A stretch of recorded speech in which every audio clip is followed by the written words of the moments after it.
Pakistan Peoples party اور پاکستان مسلم league نون میں اس پہ آج ایک پھر مہر لگا دی ہے فیصل کریم کوٹی صاحب نے. انہوں نے بھی مہر لگا دی ہے کہ اختلافات واقعی اس وقت شدت اختیار کر رہے ہیں. اب جیسے جیسے دن گزریں گے، یہ بڑے اگلے 10-12 دن بڑے امپورٹنٹ ہیں. ان 10-12 دن میں بہت کچھ ہونا ہے. ان کے اندر الزامات بھی لگیں گے، ان کے اندر بڑی اس وقت سوچ و بچار بھی جاری ہے، حکمت عملیہ بھی جاری ہیں، کیونکہ اس وقت حکومت جانے والی ہے. یہ کہا جا رہا ہے کہ کیئر ٹیکر پرائم منسٹر کیا ہوگا. پرائم منسٹر کے حوالے سے ابھی تک نام نہیں لیا گیا. یہ کہا گیا جی 5 نام فائنل کر لیے گئے ہیں، 3 نام فائنل کر لیے گئے ہیں. کوئی بھی اس حوالے سے زبان کھولنے کے لیے ابھی تک تیار نہیں ہے کہ یہ پرائم منسٹر کون ہوگا. یہ معاملہ راجہ ریاض کے درمیان ہی رہے گا، یا پھر راجہ ریاض اور میاں شہباز شریف کے درمیان رہے گا، یا پھر کوئی اور بھی اس کے اندر کود سکتا ہے. پیپلز پارٹی اس پر غور کر رہی ہے کہ کہیں یہ نورا کشتی نہ ہو، کہیں ایسا نہ ہو کہ ملی بھگت سے ایک کیئر ٹیکر پرائم منسٹر مرضی کا اس کو تعینات کر لیا جائے، اسے مرضی کے اختیارات مل جائیں اور پھر اس کے بعد پیپلز پارٹی اس ساری گیم سے باہر ہو جائے. پیپلز پارٹی نے بھی سر جوڑ لیے ہیں. سپیکر قومی اسمبلی کا تعلق پاکستان پیپلز پارٹی سے ہے. یہ اس وقت سوچ و بچار بھی چل رہا ہے پاکستان پیپلز پارٹی کے رینکس میں کہ اگر یہاں سے کہیں گڑبڑ ہوتی ہے تو فوری طور پر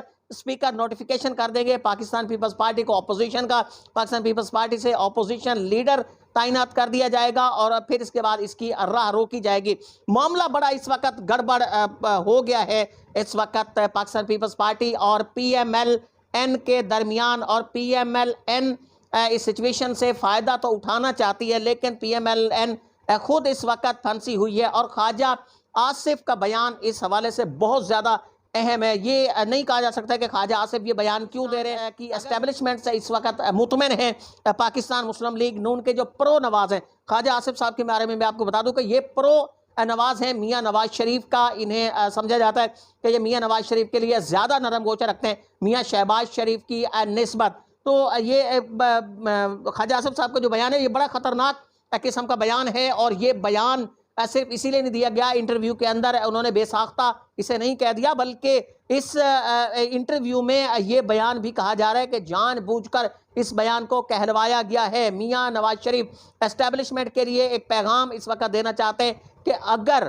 انہوں نے، میں پہلے بھی ایک بار آپ کو بتا چکا ہوں کہ اس وقت جو پرو نواز گروپ ہے پاکستان مسلم لیگ نون میں، وہاں سے آوازیں بلند ہو رہی ہیں کہ ووٹ کو عزت دو. یہ نعرہ بڑے عرصے کے بعد جب سے حکومت آئی ہے اس کے بعد سے اب یہ نعرہ پھر سے آنے لگا ہے کہ ووٹ کو عزت دو. اور یہ اسی کا شاخسانہ دکھائی دیتا ہے کہ جہاں ووٹ کو عزت دو کے نعرے بلند ہو رہے تھے تو خواجہ آصف صاحب کا بیان بھی اسی طرف ہے. میاں نواز شریف انڈائریکٹلی یہ پیغام دینا چاہ رہے ہیں کہ اگر ان کی خلاف ورزی کی گئی کیئر ٹیکر پرائم منسٹر کے حوالے سے، انتخابات کے حوالے سے، ان کی آمد کے حوالے سے، کیونکہ یہ کہا جا رہا ہے کہ میاں نواز شریف کے حوالے سے ابھی تک نرم گوشہ پیدا نہیں ہو سکا، مریم کے لیے نہیں پیدا ہو سکا، تو میاں صاحب یہ پیغام دے رہے کہ اگر ایسا ہوا، اگر ان کی راہ کے اندر رکاوٹ ڈالی گئی، یہ رکاوٹیں تو ڈالی جا رہی ہیں، یہ رکاوٹیں اگر ختم نہ کی گئیں تو پھر میاں صاحب کی زبان بھی نکلے گی. میاں صاحب کے جو قریبی رفقا ہیں وہ بھی وہ تمام راز اگل دیں گے کہ جو راز وہ اب تک چھپائے ہوئے بیٹھے تھے. یہ راز کیسے دیے جا رہے ہیں، کیسے یہ اب نکل کے سامنے آ رہے ہیں، یہ ابھی تک سمجھ سے بات بالاتر ہے.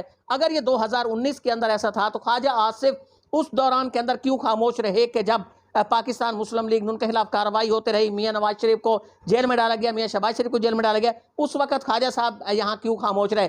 اب خواجہ صاحب کو یہ آخری پتہ ہے جو میاں نواز شریف اس وقت کھیلیں گے، بڑے زور سے اس وقت وہ کھیلنے جا رہے ہیں. مریم نواز کو بظاہر اس وقت خاموش کر دیا گیا ہے. دیگر جو ہتھیار ہیں، جو دیگر تیر ہیں میاں نواز شریف کے، انہیں چلانے کی کوشش کی جا رہی ہے اور خواجہ آصف ان میں سے ایک بڑا تیر ہے. تو یہ سمجھ لیجئے کہ یہ خواجہ آصف نے نہیں کہا، دراصل یہ میاں نواز شریف کہہ رہے ہیں کہ اگر ان کے ساتھ کہیں سے بھی انہیں دھوکہ دینے کی کوشش کی گئی، انہیں کہیں سے ڈسیو کیا گیا تو پھر یہ تیر چلیں گے اور بڑے بڑے راز سامنے آئیں گے. کیونکہ 2019 کی جب یہ بات کر رہے ہیں کہ 2019 میں انہیں کہا گیا تھا کہ پنجاب کی حکومت آپ لے لیں، کہ خواجہ آصف صاحب کہتے ہیں کہ انہیں فون آیا تھا، وہ جب وہاں پہنچے تو انہیں کہا کہ فی الحال آپ پنجاب کی حکومت لے لیں، اس کے بعد سینٹر کی حکومت آپ کے حوالے کر دی جائے گی.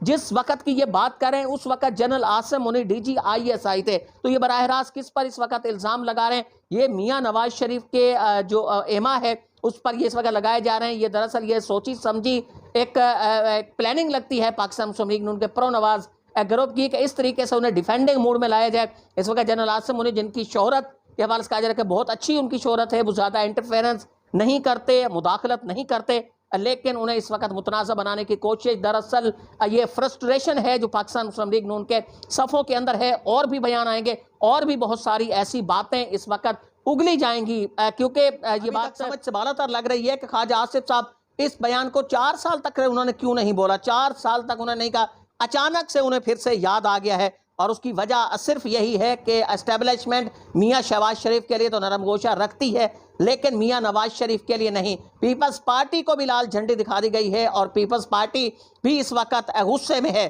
اسٹیبلشمنٹ کیا چاہتی ہے؟ اسٹیبلشمنٹ کی جو پالیسی ہے وہ ابھی تک بالکل بھی واضح ہو کر سامنے نہیں آ رہی، اور اسی چیز نے حیران کر رکھا، لیکن میاں صاحب کو اس وقت یہ ڈر ہے کہ اسٹیبلشمنٹ ان کے خلاف کوئی سازش کر رہی ہے، وہ اسٹیبلشمنٹ پر مطمئن نہیں ہے، کیونکہ چور کی داڑھی میں تنکا۔ میاں صاحب کو اپنے وہ بیانات بہت اچھی طرح یاد ہوں گے، مریم صاحبہ کو بھی وہ اپنے بیانات بہت اچھی طرح یاد ہوں گے کہ جب وہ کھلم کھلا اسٹیبلشمنٹ کے حوالے سے باتیں کیا کرتے تھے تو انہیں لازمی طور پر یاد ہوگا کہ وہ انہیں کس صورت میں قبول نہیں کریں گے، اور انہیں یہ اندیشہ ہے، اور اسی اندیشے کے پیش نظر اس طرح کی باتیں اس وقت کی جا رہی ہیں جو خواجہ آصف نے کی ہیں۔ بڑے اہم دن ہیں، اگلے چند دن انتہائی اہم دن ہیں، اور بہت ساری باتیں نکلیں گی کہ 2018 میں یہ ہوا تھا، 2019 میں یہ ہوا تھا، 2020 میں وہی کہانیاں دہرائی جائیں گی کہ جو پی ڈی ایم کے جلسوں میں اس وقت مولانا فضل الرحمان، محمود خان اچکزئی اور میاں نواز شریف کے ٹیلی فونک خطاب، مریم نواز، ان کے جو الفاظ ہوا کرتے تھے وہی الفاظ پھر سے دہرائے جائیں گے، شاید اس سے بھی زیادہ شدت سے دہرائے جائیں، تو بڑی اہم ڈیولپمنٹ ہونے والی ہے۔ ایک تو پیپلز پارٹی نے بھی اپنا مورچہ لگا رکھا ہے، دوسری طرف میاں نواز شریف نے بھی اس وقت نشانے لگا رکھے ہیں۔ اگر میاں نواز شریف کی باتیں نہیں مانی جاتی، میاں نواز شریف کی راہ میں رکاوٹ ہوتی ہے، تو یہ ان کے مورچوں سے پھر تیر چلنے شروع ہو جائیں گے۔ اگلے 10 دن میں آپ سے کہہ رہا ہوں کہ بہت زیادہ اہم ہے، اور ان 10 دن کے اندر بڑی ڈیولپمنٹ بھی ہوں گی، اور انہونا بھی ہو سکتا ہے، جس کا سوچیں گا ابھی تو وظاہر سے لگ رہا ہے کہ تحریک انصاف کے خلاف سب کچھ جا رہا ہے، لیکن کچھ انہونا بھی ہو سکتا ہے۔ تو اگلے 10 دن جو ہیں یہ بہت زیادہ اہم ہے، ان میں مزید جو ڈیولپمنٹ ہوگی اس کے حوالے سے بھی آپ کو بتائیں گے۔ اجازت دیجیے، اللہ نگہبان۔